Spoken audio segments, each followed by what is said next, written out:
Welcome to Speak Out. I'm Sandy Galef, a member of the New York State Assembly, representing parts of northern Westchester and parts of Putnam County. And today we've actually pulled together Putnam County and Westchester to talk about the League of Women Voters in action in those two counties. And I have two wonderful guests today. One is Eileen Reilly, who is president of the League of Women Voters of Putnam County. Yes, thank you, Sandy. Yes, and Marylou Green, who is president of the Westchester County League of Women Voters. Welcome. Happy to be here. Yeah. Marylou, can you just give us, how long have you been president, by the way, of the Westchester League? I'm going into my 6th year. Oh, wow. Okay. Yes. All right. So what is the League of Women Voters all about? What is its mission? What are its goals? How did it start? We are all about the right to vote and the fight to vote and education for voting. We started right after, or at the same time actually, simultaneously in New York State with the passage of the 19th Amendment and women's right to vote. The realization being that, okay, we have these new citizens who are franchised now to vote, and they've never been taught. They've never had discussions. No one's ever told them about what's going on in government and even how government works. So we got an early start on that. And as I said, it seems to be, we're still doing that because it's just like democracy. You have to keep working at democracy. You have to tend your garden or the weeds are going to grow. So our primary goal is the education of the voters. We are nonpartisan, which in the sense that we never ever endorse a candidate or a party or get involved in anything like that. What we want to do is to make sure that people know what they feel they need to know to go into the ballot. Which is so important and becomes more important, I suppose, every day. I mean, it's always been important that you know what you're doing, and so the League has done a lot of good education. Yeah. Or even knowing who's on the ballot. We are this year, we're doing what we call local elections, and there's probably 150, 160 seats in Westchester County that are going to be in some districts on the ballot, and there's no other way now, especially with the decline in media, for people to know who am I going to be, who will I have the opportunity to vote with. And we have a printed guide that we publish, and we mail it in some locations, and we have it at the libraries. We print about 50,000 copies every year. And we have people in some of our locations who will walk into the poll and they will have the voter's guide. Not because the voter guide tells them who to vote for, but it tells them who's going to be on their party. And as much as we feel like we can tell them, still maintaining our nonpartisan basis. Right. And Eileen, there wasn't a Putnam League of Women Voters. I mean, Westchester League has been around for a while, but there really wasn't a Putnam League. Were women not in? Did they have to go someplace else to join a League of Women Voters? Well, it's my understanding that there was a League of Women Voters in the 70s and 80s, and it disbanded. Women were home in those days, raising their children, and as the children got older, they went into office. They ran for office in Putnam County and became involved in different capacities. So it was in what year did I say it was? Here we go. 2000. It was 2008 when we became a MAL unit. And that is members at large. We were a league in training. And in 2010, I became president of the League of Women Voters. So then you got out of training. We came out of training and we became an official league. Right. And we had a president at that time. And the following year, I became president of the League of Women Voters of Putnam County. And also at that time, it was decided we should be the League of Women Voters of Eastern Putnam County. But when I became president, I changed the name to the full county because we wanted everybody to have the opportunity. We didn't want to limit it to just one side of the county. Right. And it's interesting because in Westchester, there are some other leagues. There's the county league, and then there are several other leagues, I think, in Westchester, right? We're a grassroots organization that starts hopefully, in your community. And that's what we call the local leagues. And in the Westchester County, we have 8 local leagues. Once upon a time, we had 34 local leagues.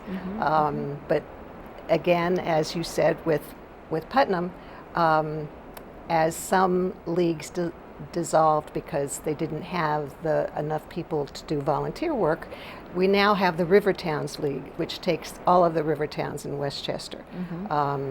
We have 8 local leagues, and our county league is, I don't want to get technical, I won't tell you even what we're called, but our primary purpose is to follow what goes on with Westchester County government and in those elections, and also with the government and with the county budget, and to try to represent the citizenry in the government, in the county government. We're the only organization that does that. But we also try to provide whatever support we can for the 8 local leagues to help them work together. I remember at when I was on the county board, the League of Women Voters always had a representative at most of our budget meetings, and made statements at the budget hearings about issues that they cared about in the budget, whether it was daycare or environment or some other issues, and assume that that's still going on. We still do that. We still have we do what we call a study, which is to study the budget. Representatives from the county administration will come and talk to us in a public meeting. Whenever the league does a study, we always start with a public meeting, informational meeting that anyone can attend, because that's where we want to educate the public, and we talk about what's in this year's budget. And then we have what we call a league meeting, where we talk amongst ourselves as to whether or not we really have something to say about whatever it is we are studying. We're very, I think, unusual in that regard, that it's not a board of directors in Washington who sets these kinds of policies.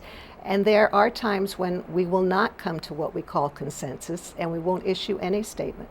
But every year we do issue a statement on, and I've been going through the old files in our office, you can imagine, after 100 years.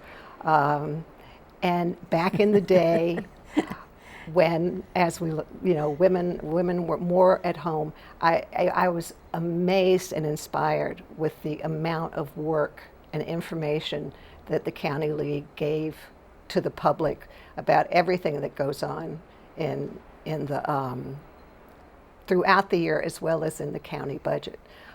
Nowadays, it's really even hard when to look at the. First of all, you don't see a budget; it's very little paperwork. But it's more difficult to understand what's actually goes into budget items. I've studied the budget in Scarsdale, which some of our local communities will study their local village budget or their local school board budget, and they do it every year, and they have a history of knowing what's in there and what the issues are, and usually the local officials are very cooperative in talking to the league, because they understand that the league helps to educate the voter and get their interest, and that we're nonpartisan. Right. Eileen, just because you don't have 100 years of records in Putnam County, but what is your focus in Putnam? Do you do budget activities with the county board, or do you kind of develop issues, have forums? How do you kind of work it? Because different communities do different things. I guess our primary focus, we started with a small league of maybe 6 members, and our primary focus was on candidate debates and voter registration, and we even lost some of those members, and there were 3, maybe 4 of us, but we never missed candidate debates, and that's for the entire county, for county, and sometimes New York State candidates, county candidates, and local candidates. And as I said, voter registration. And then we began spreading our wings a bit, and we did studies. Environmental issues were probably one of our first educational forums, and we just had our 3rd this year. And that's primarily what we have done to date. We attend county legislator meetings, we attend town board meetings, we discuss issues at those meetings, at our meetings, league meetings, whether or not, well, discuss them in general to see what do we want to be involved in, what do we want to study further. We just recently had an issue with the Putnam County Legislature that we disagree with, and there's a meeting on Wednesday, and we've prepared a statement and we'll present that to the county executive. We're hoping Is that about the transparency Yes. or getting information out instead of Yes. having it Yes, it is. private? Yeah. We're hoping that they will reconsider, will give it more consideration before they take a final vote on that. Right. But Only- you know, that's why the league is so important, because the league gets into issues that other organizations really, I don't think, are taking a position on or thinking about, because the league does, you know, just the ethics, the transparency, the election reforms.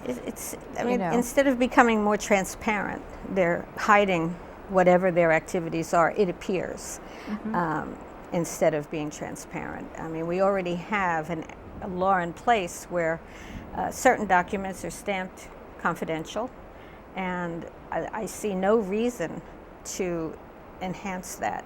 So at this point, they're suggesting, and the legislature has approved, that any employee that is in the county and any consultant working for the county can stamp a document confidential.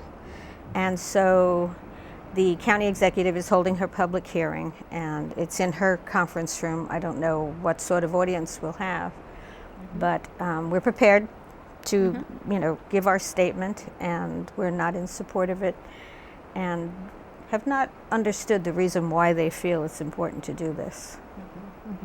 Well, that's the, as I said, that's the importance of the league, getting into these issues that most people sit at home and say, I don't have time for this or whatever. But it's so many of these issues are important. It's like how government operates.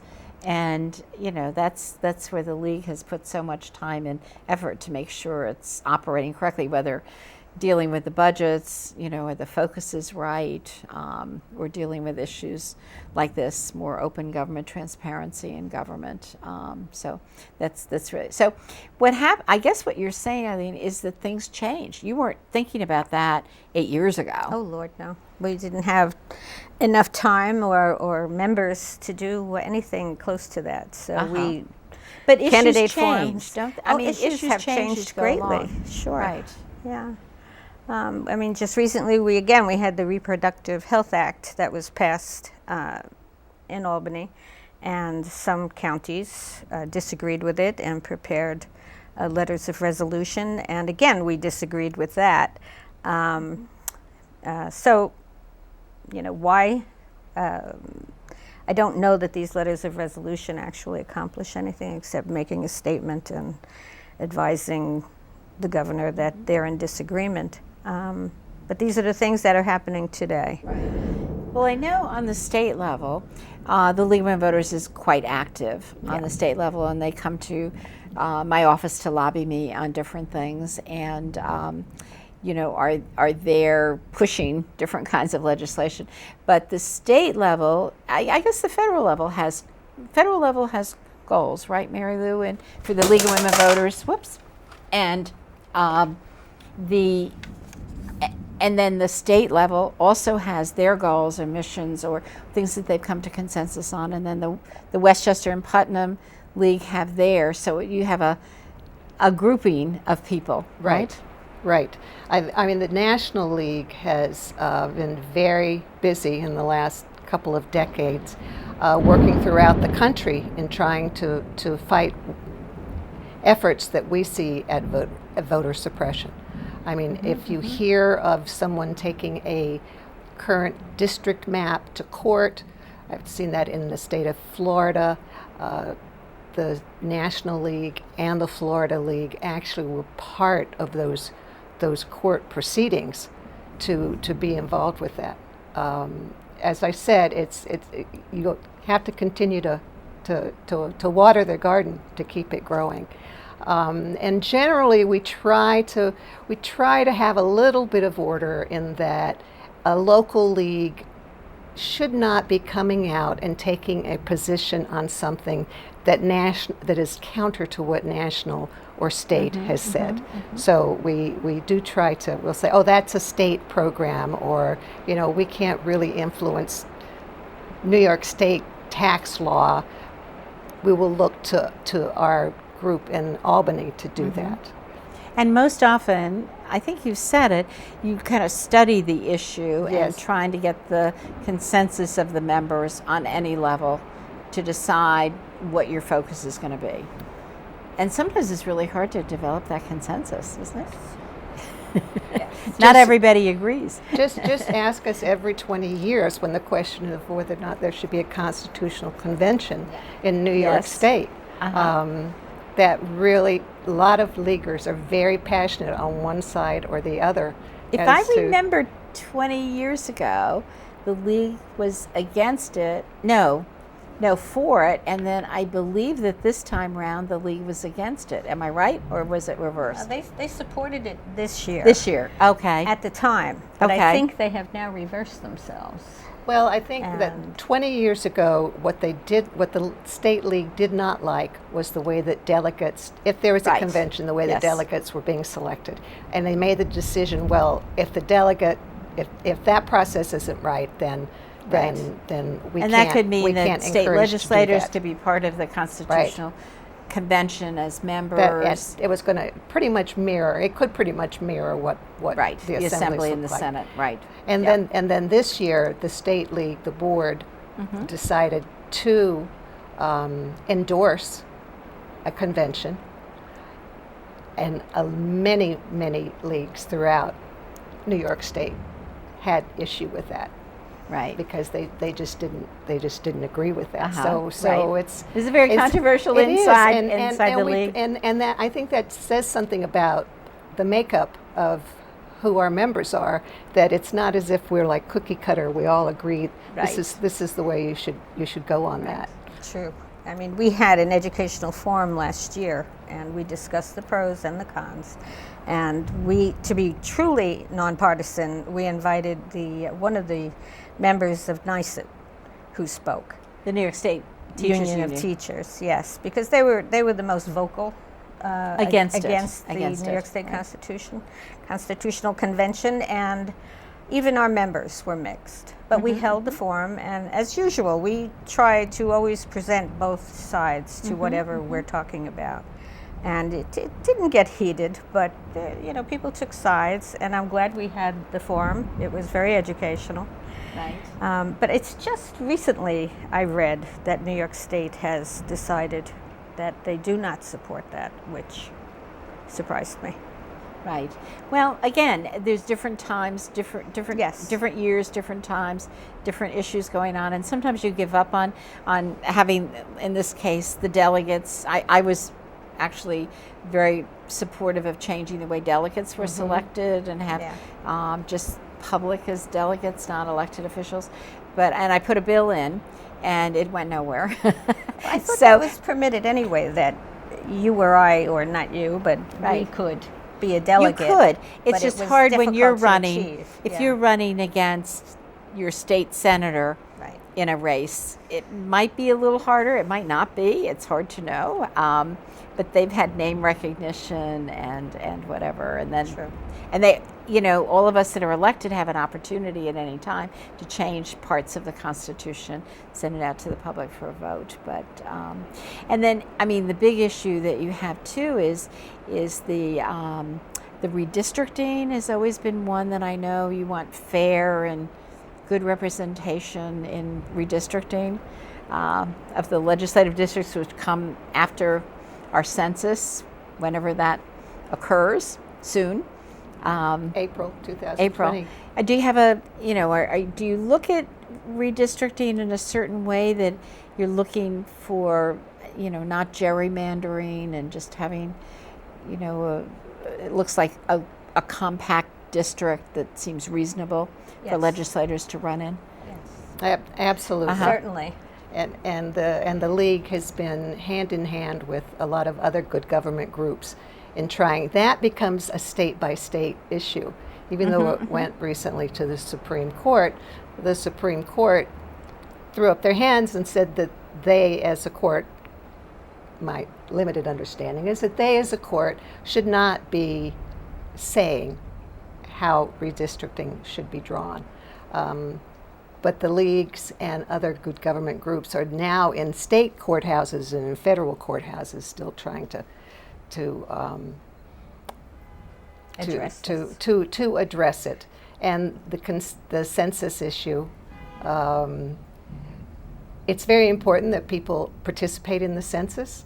And we've started a new program called Know Your Government in the county, where we're working in libraries, and we are having little workshops for an hour and a half or something.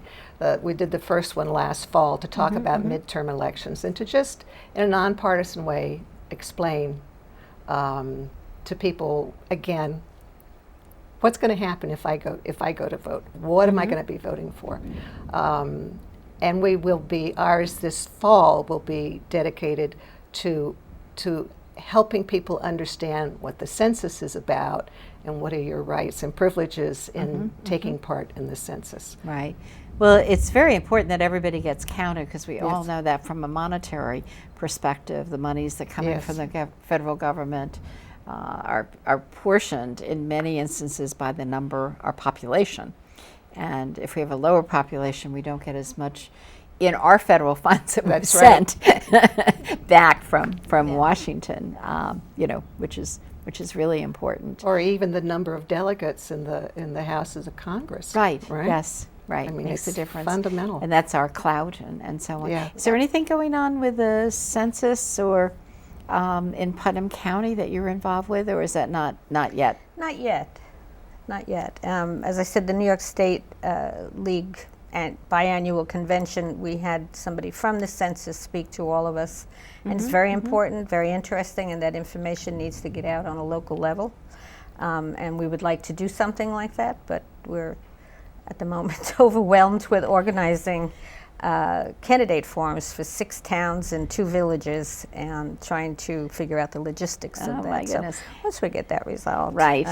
But let's go to those move on. debates. And those debates are so important because it's the only real way that you can, if all candidates come, that you can see both candidates or multiple candidates right in front of you. And, whether you go to the debate, which I think is good to do, or you watch it. I think you put them all on television, don't you? Yeah. Aren't they all now on television? So, that people can see their local government just as they can do on a federal level. We do it, you all do it locally. I don't think that there are many other groups that have debates. There are a few other organizations, but the League is the one that's really noted for running really, really good debates. And well, before we formed our local league, there were debates taking place in Putnam County, but they were partisan.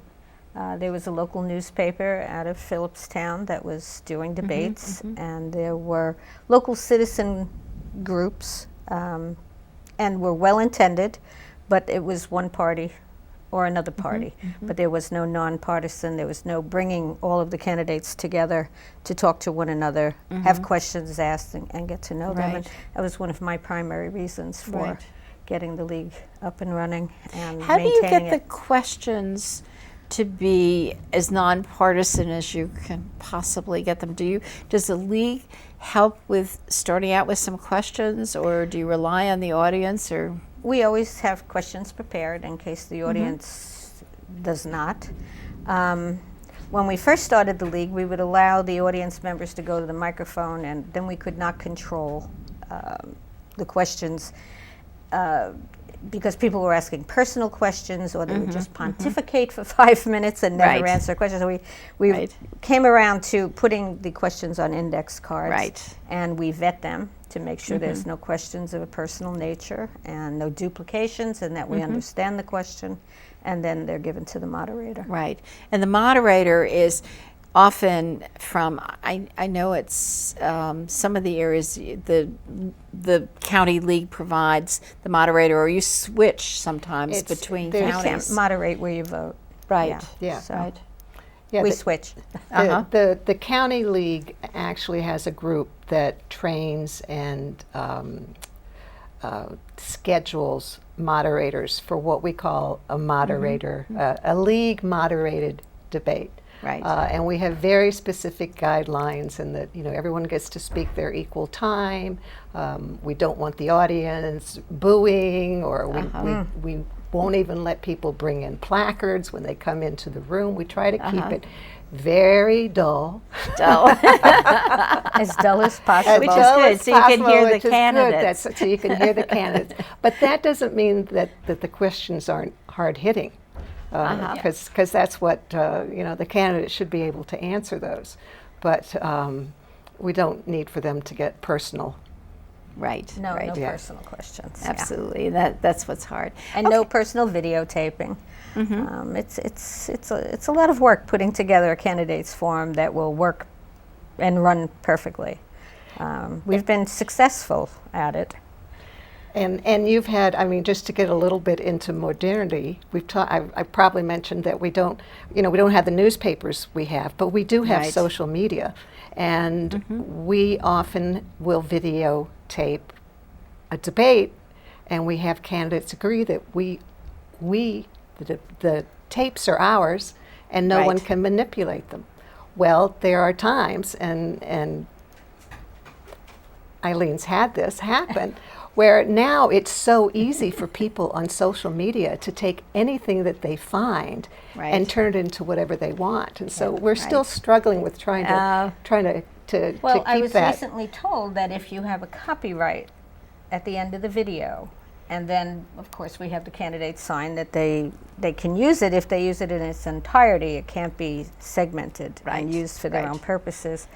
But because we did not have a copyright, we had a candidate who felt whether he signed that agreement or not, he still had the Right. legal right to So in other chop it up. words, this is never ending. That's right. There's always something that comes It's along, hard to like sleep social over media. the summer when you're organizing these, and I'm very happy on election day. You have people come in with their own telephones, and they can they can record whatever piece they want. So Right. yes, It's very it's new. keeping the weeds out of the garden. Right. Well, this is going to be a very exciting year, I think, for everyone. And with all the new election law reforms that have come into place in the next year, early voting and everything else is going to be very exciting. So you're going to have a lot of work to do. Well, the Board of Elections will, Right. with all Yes. those additional days. And you'll educate the public, though. We have in the been. process, right. We actually invited our Board of Election Commissioners to a general meeting open to the public where we had a good turnout, and Right. they spoke about the new voting Right. laws and how it will affect our county. Okay. Well, And we have. If I can say one Just thing quick. as a league Yes. person, I really want to congratulate our lawmakers in Albany, because some of this election law reform has long coming, and we So appreciate the important. people who voted to have some of these changes. Well, we're enacted. also very happy. We'll work with you to be sure that everybody knows about the new election reforms. I want to thank you for all your good work with the league, and I thank the audience for watching. If you have any questions at all, to call either one of our league presidents or to call me at my office, 914-941-1111. Thank you. Have a wonderful evening.